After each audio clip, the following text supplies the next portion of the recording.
Hello and welcome to this short presentation called The Colour of Infrared. My name's Barry Beckham. This presentation was inspired by the 2021 upgrade of Photoshop, which was available in October 2020. It introduced what Photoshop calls neural filters. Now at the present time, these filters are experimental and they're labelled as beta versions, so there's almost certainly development and progress to follow.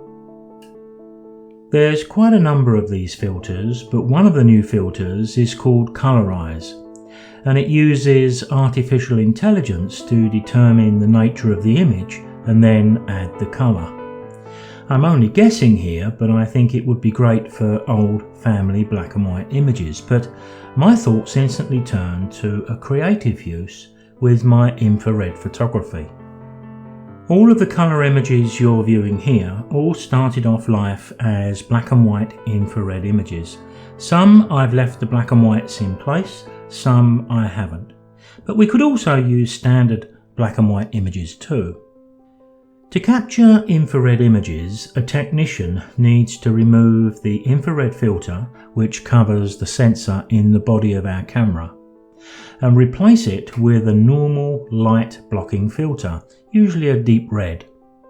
Now the idea is pretty simple. It's to block visible light, which we can usually see, but allow more of the invisible light spectrum, infrared, to reach the sensor, and it does this particularly well. Now we can have different densities of visible light blocking filters placed in our camera, so that on some occasions both infrared and some visible light is captured.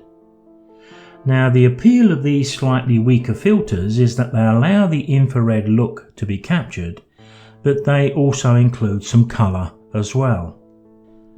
My infrared filter choice was to have a strong visible light blocking filter added to my Canon 5D Mark II, so I could replicate the infrared black and white images I record from my film days many years ago.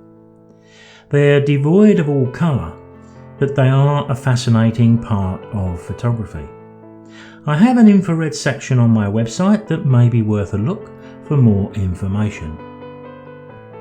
So here I'm showing just a few black and white infrared images that have been colorized with Photoshop's new neural filters. The filters work in the cloud, meaning the processing takes place in the cloud, but we can see and save the result on our computer. It does mean that the effect takes a few seconds to be applied, and the speed is going to depend on the speed of your internet connection. Now I'm guessing here that perhaps these effects take quite a bit of computing power, and while these filters are still experimental and beta versions, Photoshop may be trying to keep the pressure off our computers until they can gauge our response to them. But I emphasise this is just a pure guess on my part. Now I've just set my iPhone timer going, and including the time it took for me to go to my filters menu and select the filter, then select the neural filters and then the colorize and apply it, it took about 35 seconds. Not a long time at all. So what I'd like to do next is to take you into Photoshop 2021 and show you how we can apply just these colorize filters. It's remarkably simple. So here we are in the main window of Photoshop, and this is the 2021 version. The image we're viewing on screen started off as a standard colour image, and I decided to manipulate it in black and white quite a few years ago now. So I've dragged it up into Photoshop to test out these neural filters. So let's have a go. We need to go up to our filters menu, top left of the screen. There's the neural filters. They appear on the right hand side. I'm going to hit Ctrl 0 to fit that image within the space remaining. And then I'm going to go up to the options up on the right hand side. I'm going to click the beta filters, and you can see there's quite a few we've got to play with now, and obviously quite a few to come. But the one we're interested in here is Colorize. So I'm just going to turn it on. and allow it to do its work. How about that?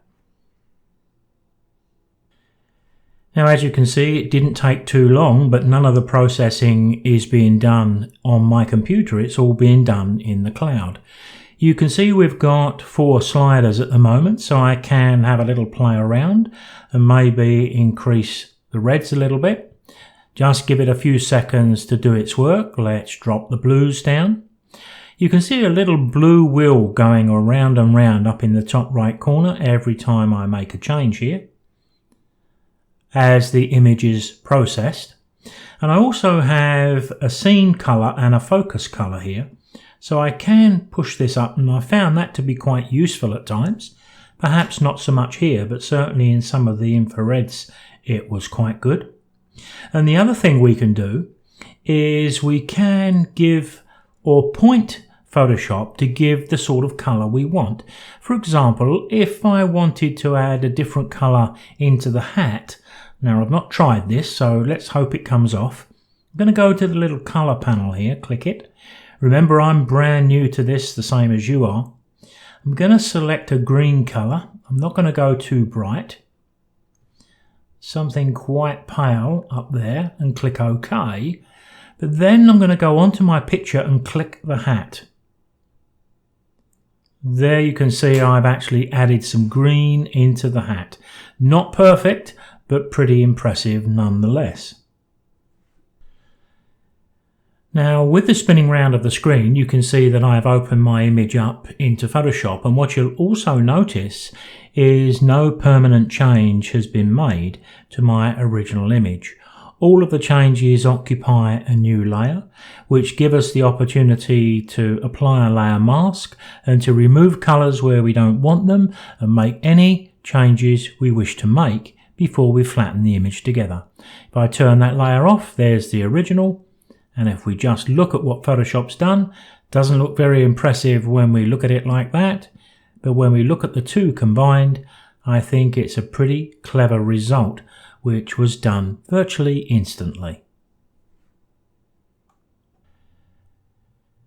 So with the spinning round of the screen, you can see I've opened up another image, which I suppose we would have to call monochrome because it's not exactly black and white. I created this long before I had my camera converted to shoot infrared, so I chose to make it into a black and white because it didn't seem to have a great deal of appealing colour at the time, if I remember correctly, and then I added this blue tone. So let's give this a whirl by going to Filter, Neural Filters, into the beta filters and the colorize, and I'll hit Control 0. Not a bad result. So let me go down to the bottom right. I'll click OK so you can see things in real time. Doesn't take very long, and once again we get the image provided in 2 separate layers, so we still have the opportunity to make changes. And of course we could turn off this layer, reselect this and go back in, reapply the filter and maybe try some of the sliders, see if we can get a better or a more creative result. But of course, once we're happy with the result we have, we can go to the top right and flatten the image to finish. If you're watching this video on YouTube, please consider subscribing, give me a thumbs up, hit the bell, you know the drill. But I'll see you next time.